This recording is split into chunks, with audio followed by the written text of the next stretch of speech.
saya dengan Bu Fitriani SD dari SMA Negeri 1 Berangrea, calon guru penggerak angkatan 9. Kali ini saya akan melakukan kegiatan demonstrasi kontekstual pada modul 3.1, wawancara kepala sekolah mengenai pengambilan keputusan dengan dipertimbangkan nilai-nilai kebajikan media massa. Dan kali ini saya tidak sendiri, saya ditemani oleh Pak Mustara SPD. Ya, gimana kabarnya Pak hari ini Pak? Alhamdulillah baik. Ya, alhamdulillah ya Pak ya. Oke, kali ini kita akan melakukan wawancara Pak ya. Saya mohon maaf, minta waktunya sedikit untuk berbincang-bincang mengenai pengambilan keputusan Pak, yaitu dilema etika dan rujukan moral. Nah, pertanyaan pertama di sini, kalau boleh tahu dalam kepemimpinan Bapak di sekolah ini, bagaimana cara Bapak mengidentifikasi kasus-kasus yang dihadapi ini merupakan dilema etika ataukah rujukan moral, Pak? Ya, terima kasih Bu Fit atas waktunya. Yang jelas kita harus melihat dari konteks permasalahan itu sendiri, dari kasus yang dihadapi. Dan kita perlu wawancarai yang punya kasus atau dengan kelompok individu yang lain. Jadi mencari akar masalahnya, Pak ya? Mencari akar masalahnya. Yang jelas kita mengoreksi keterangan dari yang punya kasus. Bagaimana ya kita bisa membedakan itu dilema etika atau rujukan moral. Ya Pak, untuk pertanyaan kedua, selama ini dalam Bapak pengambilan keputusan di sekolah ini sebagai pemimpin, terutama untuk kasus-kasus kira-kira di mana ada dua kepentingan yang sama-sama benar atau sama-sama mengandung nilai kebajikan, bagaimana Bapak mengambil keputusannya? Ya, kalau kita lihat dari persoalan tadi ini sama-sama benar. Di satu sisi kita itu dihadapkan dengan aturan, apalagi kita di dunia pendidikan, jelas itu sudah ada tata tertib.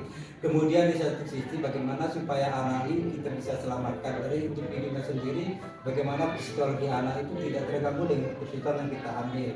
Di satu sisi, aturannya memang secara aturan dia ingin bersalah, tapi di satu sisi kita pikir ya psikologis anak sendiri. Apa salahnya anak ini kita bisa selamatkan selama kepentingan itu bisa diterima oleh kedua pihak, ya antara sekolah dengan anak. Oke. Nah, untuk pertanyaan ketiga Pak, kalau boleh tahu langkah-langkah atau prosedur seperti apa yang Bapak lakukan selama ini dalam pengambilan keputusan? Yang jelas yang pertama tadi itu kita tetap mengidentifikasi persoalannya, itu langkah. Kemudian ya kita tetap melakukan wawancara bagaimana kasusnya awalnya terjadi, sehingga apa yang bisa kita lakukan itu tidak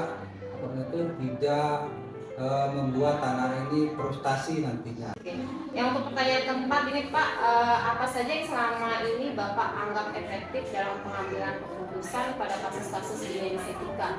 Ya, alhamdulillah selama ini SMA Berangrea itu karena dipunya mutu penerima. Ya, apabila terjadi satu kasus seperti yang disampaikan, kita selalu melibatkan ya Bapak Ibu guru yang notabene barisan terdepan berhadapan dengan anak. Kemudian persoalan-persoalan itu kita bisa pecahkan bersama. Untuk pertanyaan dalam menyelesaikan kasus itu Pak, apakah ada jadwal tertentu atau langsung pada saat ada masalah itu langsung diambil keputusan? Ya, jadwal tertentu itu pada saat kapan itu kasus itu terjadi. Kalau memang itu darurat ya pada saat itu juga kita bisa selesaikan. Kemudian ada pun kita menentukan waktu, hal-hal lain bisa kita lakukan. Tetapi kita berusaha bagaimana supaya itu bisa selesaikan pada hari itu, supaya kita menjaga efek dari kasus itu sendiri. Ya, tapi selama ini penanganannya itu pada hari itu, pada saat itu juga kita selesaikan. Langsung ditangani Pak ya? Ya. Oke. Dan kira-kira dalam penyelesaian kasus itu apakah ada seseorang atau faktor-faktor yang selama ini mempermudah atau membantu Bapak dalam pengambilan keputusan kasus dilema etika? Ya, alhamdulillah selama ini kan seperti sudah saya sampaikan tadi, kita punya teman kerja, tim kerja, waka, Bapak Ibu guru, wali kelas. Alhamdulillah ini teman-teman saya yang bantu saya selama ini untuk menyelesaikan masalah-masalah yang terjadi. Nah, dari semua hal yang Bapak paparkan dari awal ya, yang telah disampaikan tadi, kira-kira pembelajaran apa nih yang Bapak dapat petik dari pengalaman Bapak sebagai pemimpin dalam pengambilan keputusan? Ya, kadang-kadang keputusan itu tidak ini menyenangkan semua pihak. Seperti ada pro dan kontra. Ada yang kontra, kita coba meminimalisir karena tidak bisa memuaskan semua orang. Karena ini persoalannya dilema etika ini memang tidak bisa memuaskan semua orang. Artinya meminimalisir ya persoalan-persoalan terjadi, bagaimana supaya itu kepentingan anak itu bisa kemudian saja. Artinya anak-anak kita selamatkan, kemudian di satu sisi sekolah tidak terganggu dengan kepentingan lain ataupun dengan kegiatan-kegiatan lain. Terima kasih Pak ya, ini sudah di akhir, ini sudah semuanya saya tanyakan dan saya sudah mendapat jawaban yang sangat luar biasa. Terima kasih Pak, semoga sehat selalu. Assalamualaikum warahmatullahi wabarakatuh. Waalaikumsalam warahmatullahi wabarakatuh.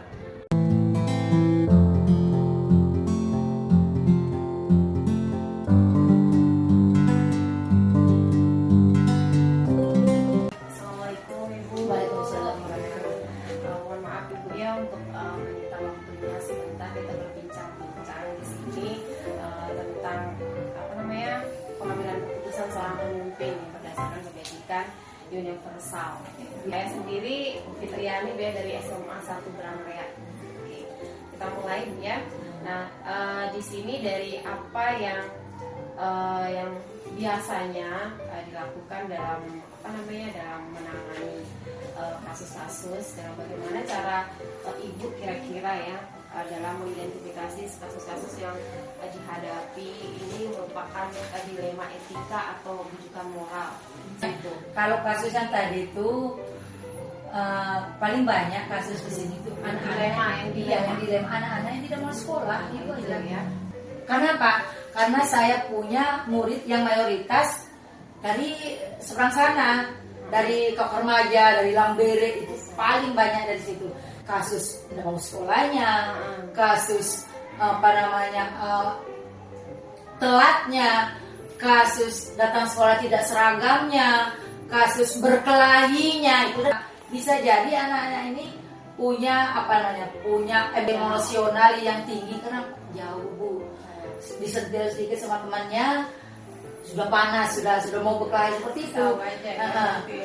Contoh ya kan, pulang sekarang, datang dan pulang pakai bis sekolah. Datang tetap ada laporan, Bu, tadi itu si ini ganggu saya di bis. Bu, tadi saya tuh udah dikasih duduk. Bu, tadi ada yang coret-coret bis. Seperti itu setiap hari, selalu ada laporan. Jadi cara saya menangani hal seperti itu harus ada penengahnya, ada saksinya. Benarkah yang dilakukan? Ya, perlu pembuktian. Benarkah yang dilakukan? Kemudian apa motifnya? Pasti ada sebab. Kalau ada sebab, ada akibat, ada sebab kan? Bisa jadi anak ini kesal, bisa jadi datang sekolah tidak mood, kan? Bisa jadi ada dimarah sama orang tuanya, banyak hal. Maka sampai di sekolah yang melapor itu, kemudian yang nyoret itu, saya tanya satu persatu, kenapa begitu nak?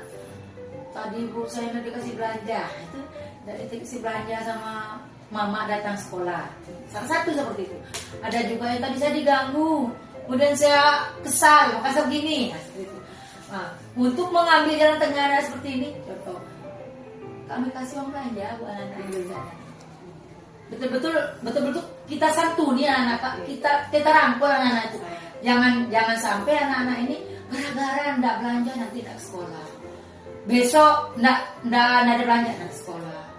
Besok kesal sama temannya nyoret-nyoret. Maka saya libatkan guru agama.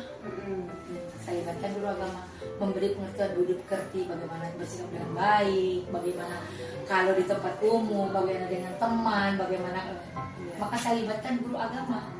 Jadi saya kesimpulan jadi kalau setiap ada kasus yang dilema itu berarti saya melibatkan guru-guru ini, terus penyelesaian kasusnya tuntut ya Bu ya, dari kecil dibuktikan ya apakah memang itu benar atau tidak. Kemudian kita identifikasi mungkin ada masalah di rumah, ada masalah dengan teman seperti itu. Oke, jadi kira-kira dalam tadi penyelesaian kasus itu apakah di sekolah ini ada jadwal tertentu atau langsung diselesaikan pada saat itu? Harus selesaikan pada selesaikan. supaya tidak berlarut-larut.